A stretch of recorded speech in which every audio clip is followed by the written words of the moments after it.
nós veremos o quarto elemento em Atos capítulo 2, versículo 42, que se tornaram pilares da igreja ao longo dos séculos, que é exatamente o partir do pão.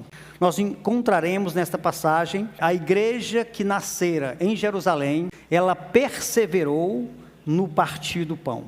Sobre o valor desse quarto pilar da igreja, a partilha, a operação da ternura no auxílio, e através desses pilares a igreja ela se desenvolveu, ela cresceu, se tornou forte, e dessa maneira esses pilares sustentaram a igreja ao longo de toda a sua história. Um desses pilares foi a partilha do pão. Atos capítulo 2, versículo 42, diz que eles perseveravam no ensino dos apóstolos, no partir do pão, na comunhão e nas orações.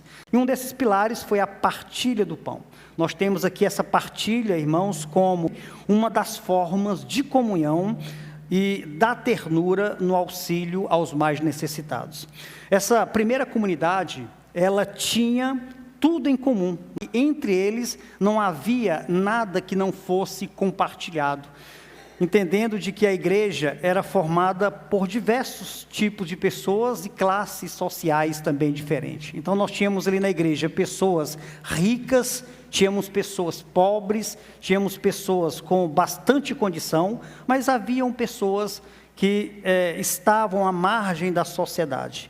E nós temos aqui então esse ensino que fomentou a partilha de tudo que eles podiam, inclusive partilhar o pão. Atos 42, versículo 42 de capítulo 2 declara: e perseveravam no partir do pão.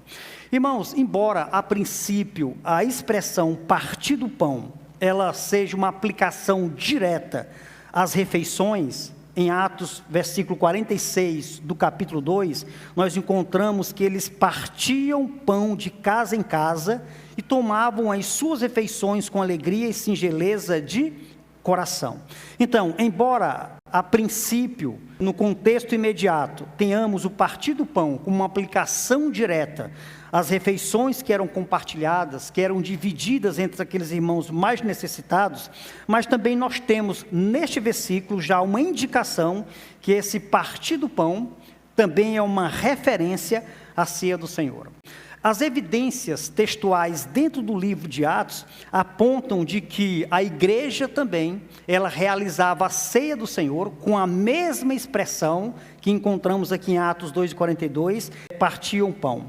Atos 20 e versículo 7, encontraremos o mesmo registro de Atos 2:42. No primeiro dia da semana, estando nós reunidos com o fim de partir o pão. Essa reunião que acontecera com uma finalidade, com um propósito. O objetivo era celebrar a ceia do Senhor. Então, o partir do pão aqui é uma referência para a ceia do Senhor. Ou seja, tanto em Atos 2:42, quanto em Atos capítulo 20, versículo 7, nós temos a mesma expressão. Uma expressão que se refere à divisão do alimento, mas ao mesmo tempo uma referência à ceia do Senhor.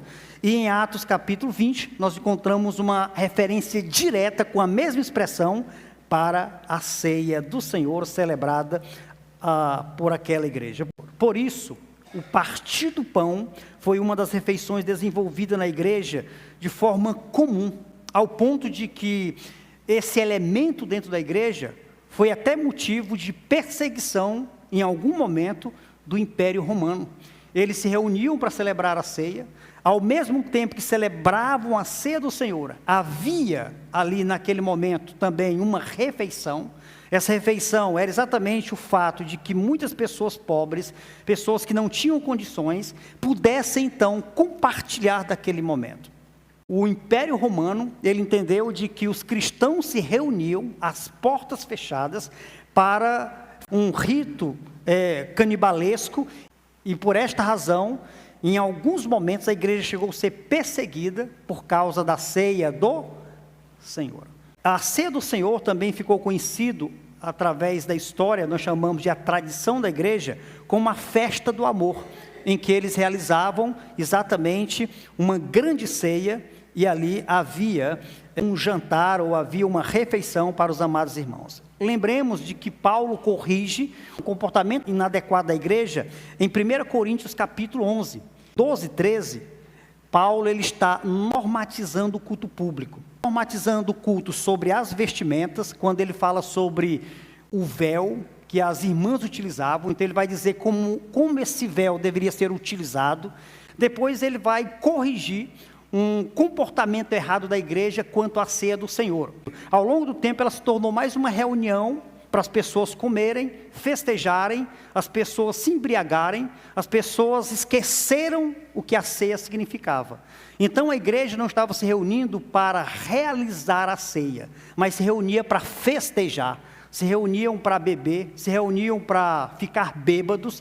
E Paulo ele diz, o que acontece, isso não é um culto. É qualquer coisa, menos um culto a Deus. Paulo corrige esse comportamento errado da ceia, e Paulo ele diz que a ceia é uma memória por dois fatos, um já ocorrido e outro que ocorrerá, que é a morte de Cristo na cruz do Calvário, a substituição do Filho de Deus tomando o nosso lugar, doando a sua vida, sacrificando-se por nós, derramando o seu sangue para purificar os nossos pecados, selando a aliança que o seu Pai fez com Israel e a igreja.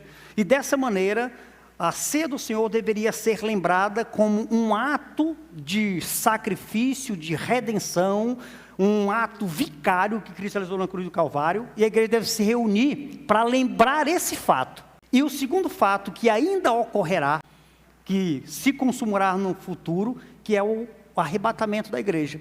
Ele diz, fazer isto em memória de mim até que eu volte. Então a ceia do Senhor, ela deve ser realizada com esse objetivo.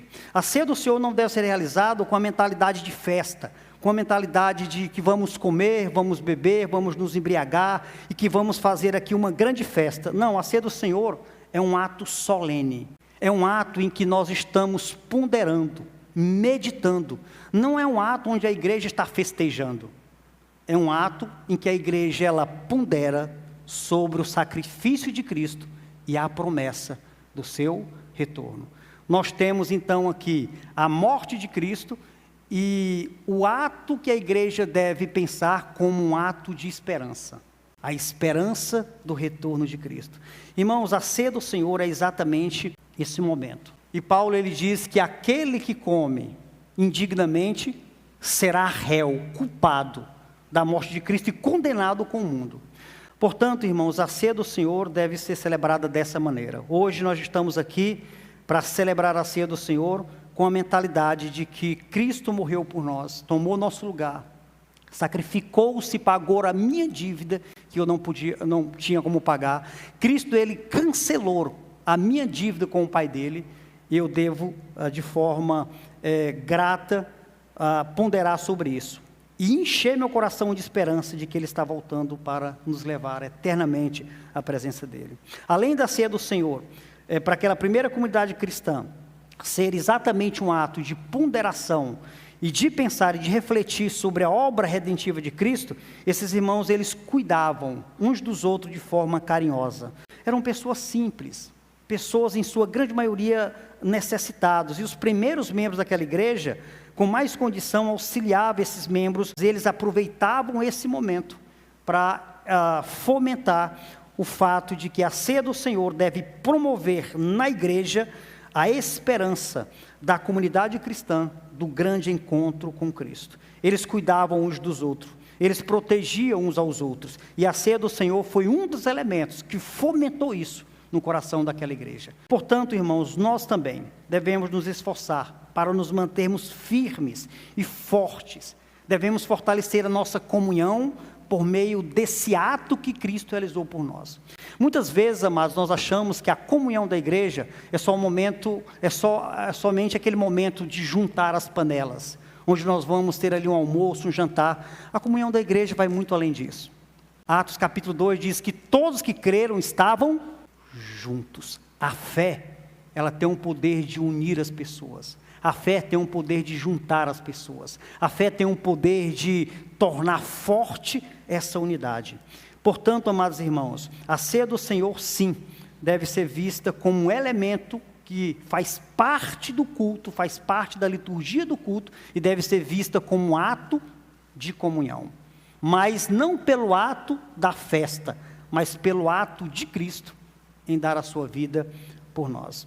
Irmãos, a igreja deve seguir de mãos dadas. Esse deve ser o lema da igreja. Fazer parte de um povo em que todos trabalham com os mesmos objetivos e que todos trabalham com o mesmo propósito, com os mesmos anseios. Isso é muito confortante.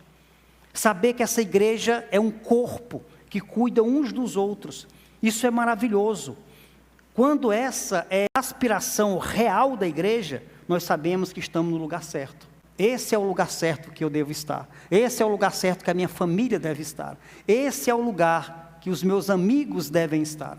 A igreja é o melhor lugar do mundo.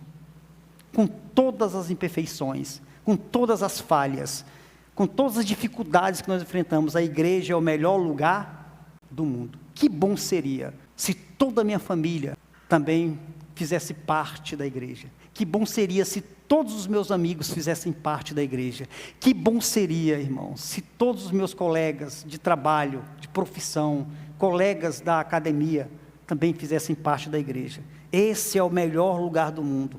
Esse é o lugar, esse é o porto seguro para aqueles que buscam consolo, paz, segurança, que buscam esperança. A igreja, ela foi fundada sob fortes pilares. E um dos pilares sobre a qual a igreja foi fundada foi o partir do pão. O partir do pão é um dos pilares que torna a igreja o porto seguro. O cuidado amoroso desenvolvido de forma afetuosa entre os seus membros que a compõem é uma das ações mais extraordinárias que o povo de Deus realiza. São atenciosos, quando alguém está necessitado, se juntam para cuidar uns dos outros, buscando de todas as formas partilhar o que têm, o que possuem, para suprir aquilo que for necessário, que os irmãos assim precisem.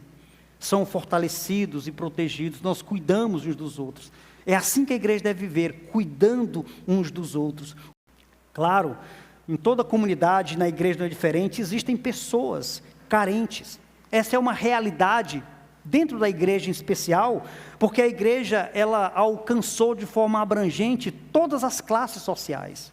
Na igreja que somos membros, nós temos pessoas de todas as classes sociais. Nós temos pessoas pobres, temos ricas, temos pessoas brancas, pardas, amarelas, pretos. Nós temos todos os tipos de classes sociais dentro da igreja. A igreja é o lugar mais inclusivo do mundo. Se existe um lugar que inclui pessoas, se chama igreja. Agora, é claro que eu não estou falando dessa inclusão social, onde a igreja ela deve ser conivente com o pecado, com um modo de vida pecaminoso, com um modo de vida inadequado, contrário ao estilo de santidade que Deus ele exige de todos aqueles que seguem. Eu não estou falando dessa inclusão deformada da sociedade. E a ceia do Senhor é um desses elementos que fortaleceu e fomentou a igreja ao longo das eras, ao longo dos séculos. A igreja é formada por pessoas pobres e ricas e, portanto, a igreja tem pessoas com muitas necessidades. E, por ter pessoas de todo tipo social ou classe social, essas pessoas menos favorecidas e até abandonadas pelo governo, muitas vezes, são amparadas pela igreja. E esse é um conceito que foi fomentado através do partir do pão, a ceia do Senhor. Eu quero concluir dizendo, irmão, que o partir do pão na igreja estreita os laços de afeto entre os congregados.